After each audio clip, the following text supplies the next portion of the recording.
The LEGO Star Wars January wave has officially been revealed to us, and there is quite a few good, but there's also a lot of bad involved as well. So let's start out with the TIE Advanced Polybag. This is going to have 68 pieces, and it will cost you $5, just like every other polybag that LEGO has released. Overall, it looks fine. Many people speculated that this was going to be what the May UCS set was, but now we know that that's not the case, as the current rumor is a Mando's N1 Starfighter. For me, all things considered, this is not a set I'd go out and get on day one. Just like for all the other polybags, I will wait till the May promos happen and then stack up the rewards and get it for free for the $40 threshold that it will most likely end up being.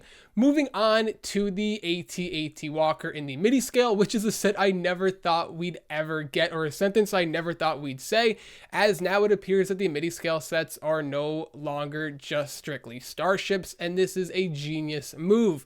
We kind of expected what it was going to look like from the recent Gingerbread AT-AT that came out not too long ago, and the price of this isn't that bad, as it is $65, but it is a bit shocking to me, as the Gingerbread AT-AT Walker, which was $60, included a minifig. I love the addition of the Snowspeeder on this set, wrapping around the legs of the AT-AT. This is something that I didn't think that LEGO was going to include, or honestly, they didn't even need to include it, because I thought regardless whether it had it or not, fans were still going to go out there day one, well, many of them on day one, and still end up buying this. The dimensions are very similar, or pretty much the same to the Gingerbread AT-AT as it stands, 6.5 inches tall and 7.5 inches long. And a few more awesome things about the set are how the legs are actually in a walking position, not just strictly up and down, even though I would have enjoyed if LEGO gave us the choice of posing this AT-AT however we like, even though that was highly unlikely. So either way, I'm still thrilled how it looks like it's in its walking position, and we do get a few printed pieces. Overall, I see this as a very popular set, maybe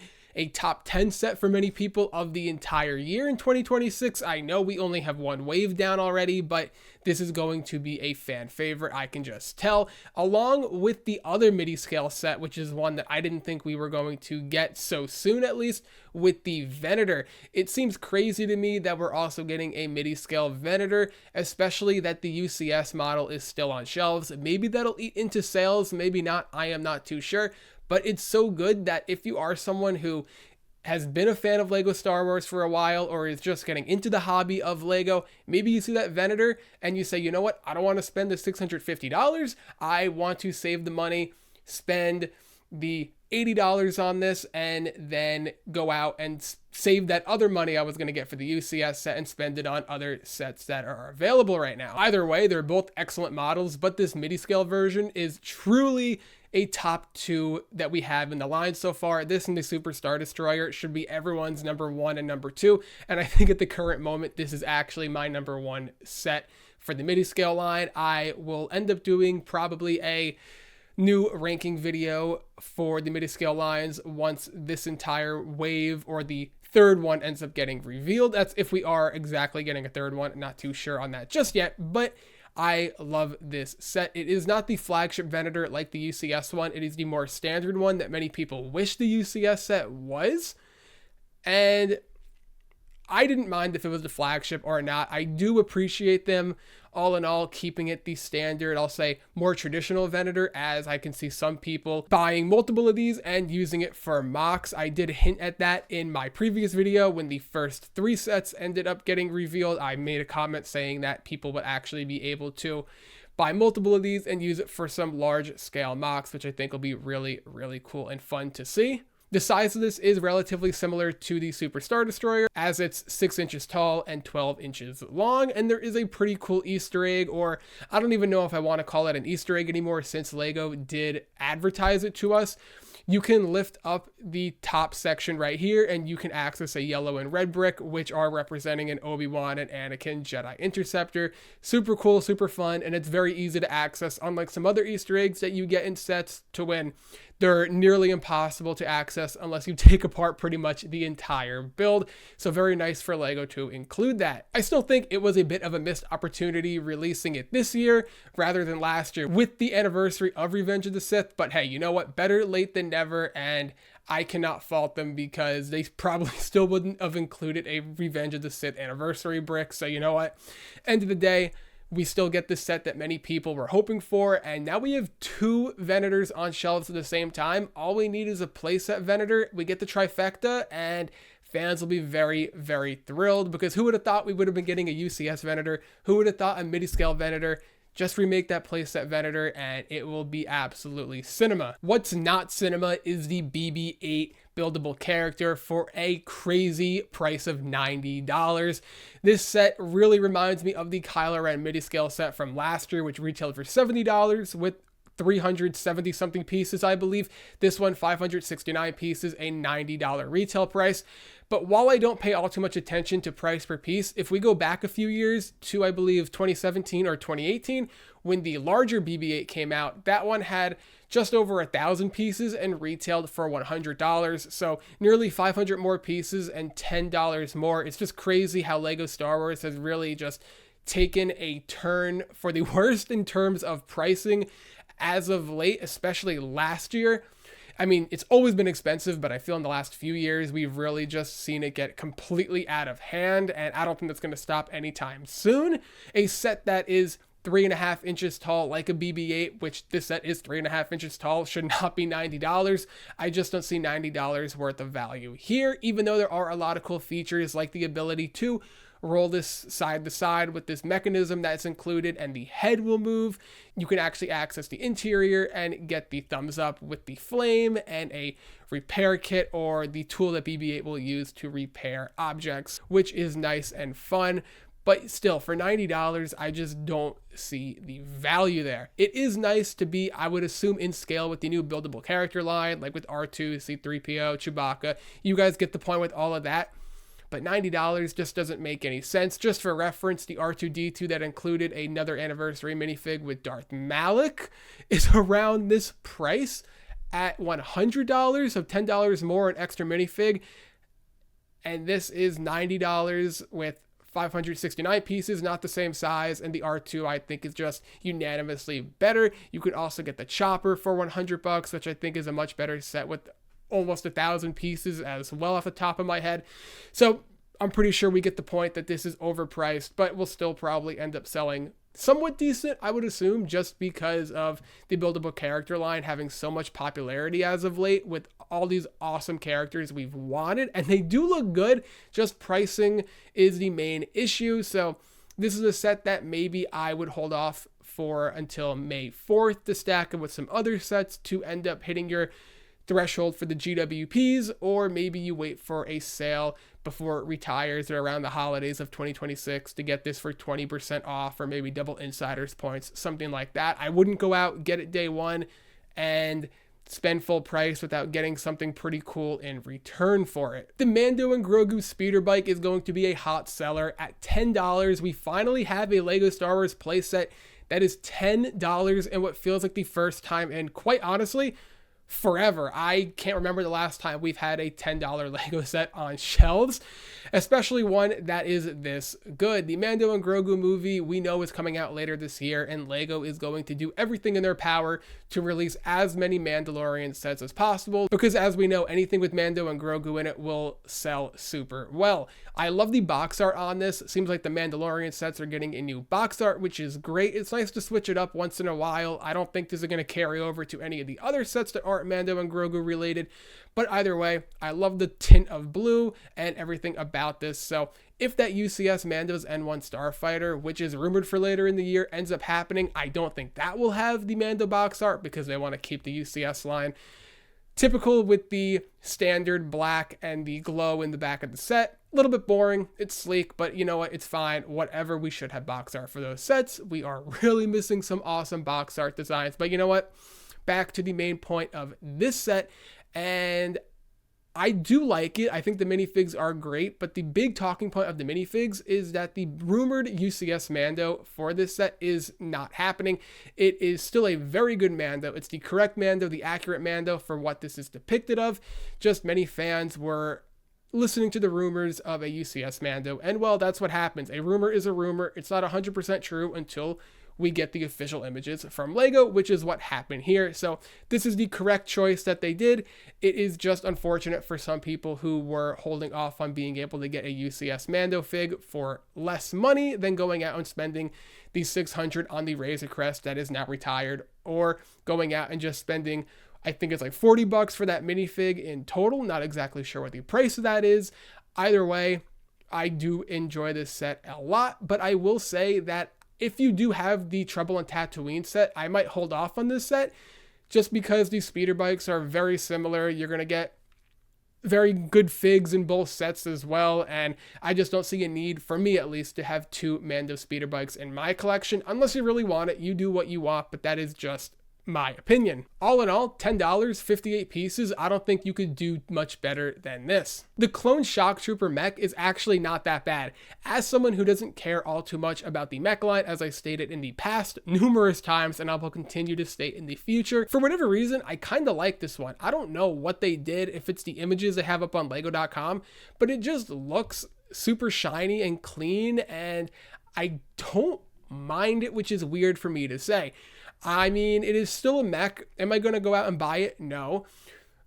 The Clone Trooper still has the helmet holes, so it's a mediocre at best Clone Shock Trooper. I understand all of that, but I think in terms of what the mech line is, this is up there in one of my more favorable ones.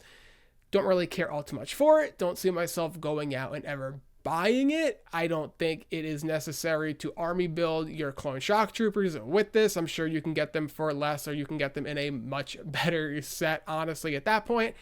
Either way, all I have to say about this is if the mech line appeals to you, I think that this is a top 3, maybe. I mean, this, Darth Vader, and the Luke X-Wing one, I'd say. I don't know. I really don't have too much to say about this, as I don't care about the mechs, but it does deserve its kudos, as I ended up kind of complimenting it, but it is a mech, so I don't know how far that compliment will go with me. Speaking of Clone Troopers, we have the Siege of Mandalore Battle Pack, and boy oh boy, we have a lot to discuss here, and a lot that will make a lot of people pretty mad in the LEGO Star Wars space, as the side builds for this set are absolutely phenomenal. The little barrack or bunker, the protection that the Clone Troopers have is great, and the speeder bike that the Mandalorians have is fantastic. You get 4 minifigs with 2 332nd Troopers and 2 Mandalorian Super Commandos. Honestly, this battle pack I feel is happening way too close to the release of the 332nd battle pack from just a few years back. We already had them in a battle pack. Do we really need 332nd Troopers? Again, this set couldn't have waited another 2 or 3 years for that. There's so many other Clone Legions we could have had that I think the fans would have wanted, and the fans frankly deserve, instead of getting more 332nd Troopers. It just seems way too close to that. But on the side for the Mandalorians, this is where things go really bad. The visors are a silver or gray when they should just be a plain black. In the history of LEGO Star Wars, every Mandalorian has had black visors. In all the source material, it is all black, so why did LEGO make it gray? It just doesn't make any sense. It's pure laziness, and we shouldn't be surprised that they have made such a stupid mistake, as we look in the history of recently with a minifig like C-3PO that deserved dual molded legs, and we don't get it. So a simple mistake there, like in the Jabba sail barge.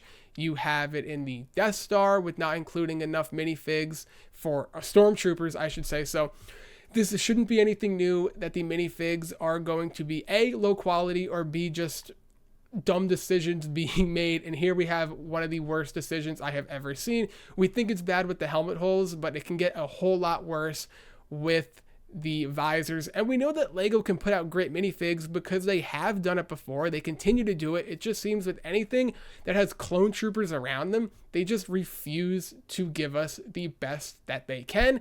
I mean, your slogan is only the best is good enough, and here it seems that below average is good enough for them, because what are they doing here with these Mandalorians? It really just bothers me that people are going to go out and spend $23, and they deserve to get the best possible version that they can.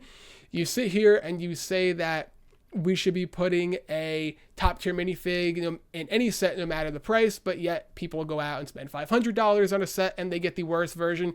And here we have a $23 set and they are just getting a completely inaccurate version. So it seems no consistency at all anywhere where you look, whether it's a $1,000 set, a $6 keychain can get the proper minifig or the best version of the minifig, but in a $23 set, $1,000 set, I don't know. There's just no consistency anywhere, and it's really unfortunate because this had all the potential of being a top tier battle pack. If imagine a world 10 years ago where this would have been fixed with no helmet holes and the Mandos would have had the correct colored visor. It would have been a true 10 out of 10 battle pack, but instead we are looking at something that is just going to be probably average or slightly above average, and it's just carried by the builds when we know battle packs are really meant for army building your clone armies, and this would have been a perfect set to do that with. But once again, the Lego minifig team just dropped the ball, and anything attached to clones really just suffer.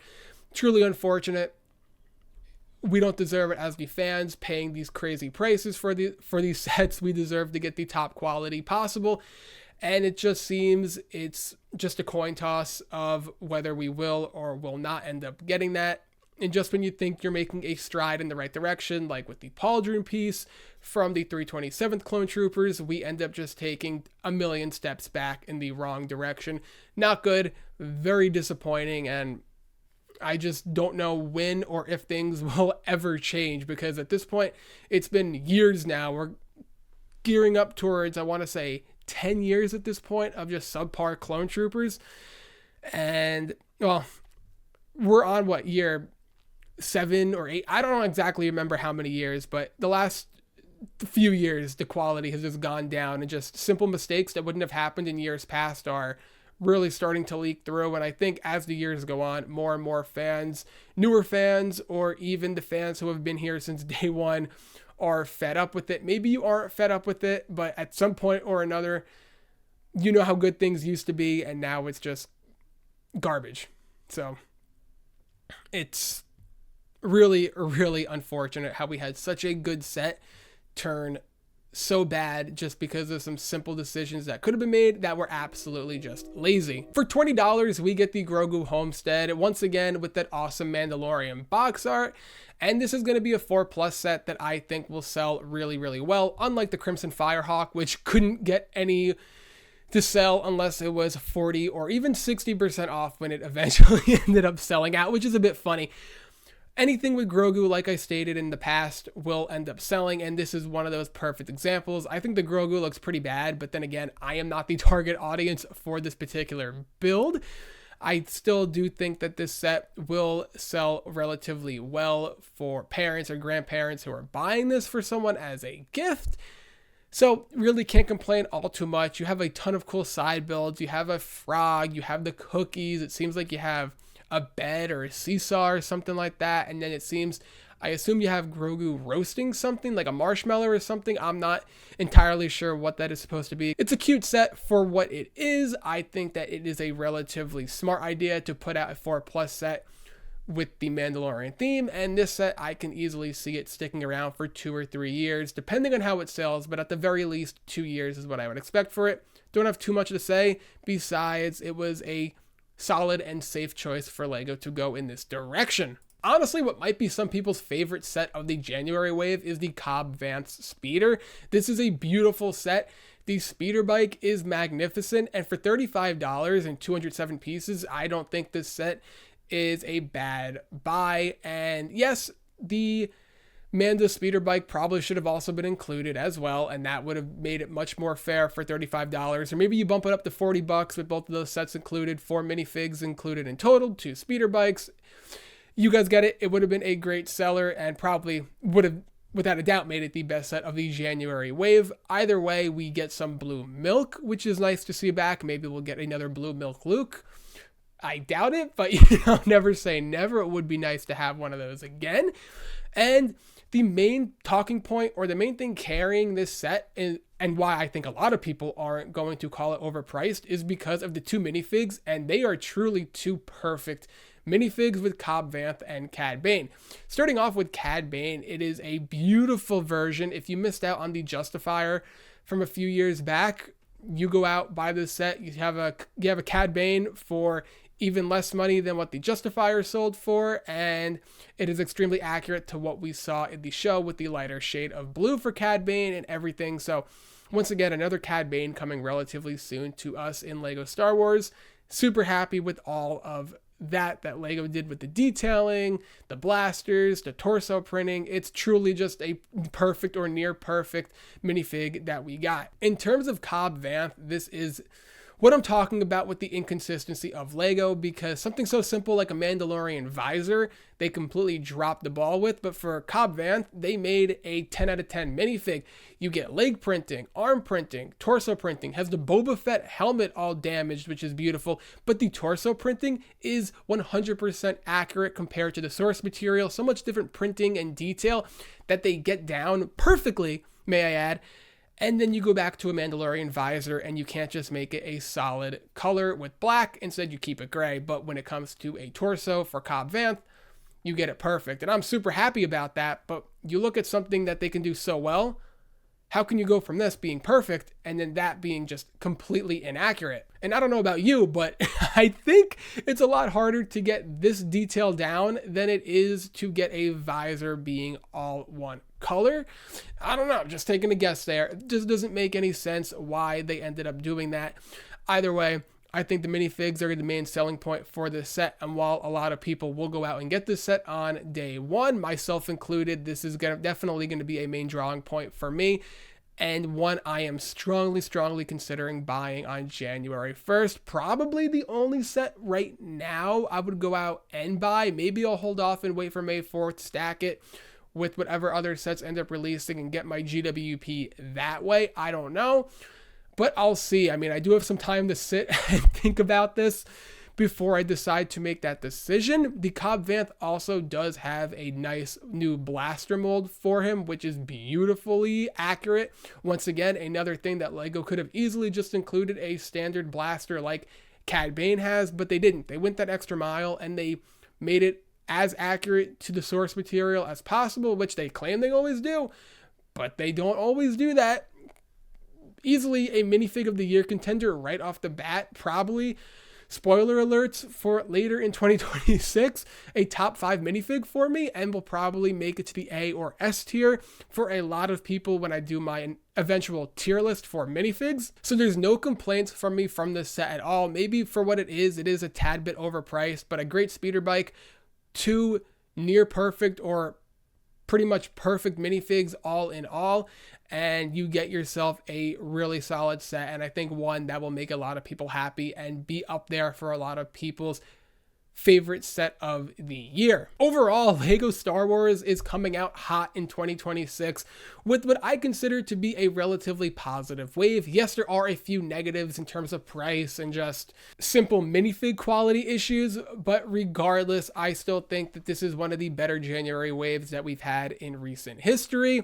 So let me know all your thoughts down in the comments below. What do you like? What do you dislike? Are you going to be picking anything up? I can't believe we're talking about January 2026 sets already. So don't forget to leave a like if you enjoyed. Subscribe for more LEGO content, and I will see you in the next one.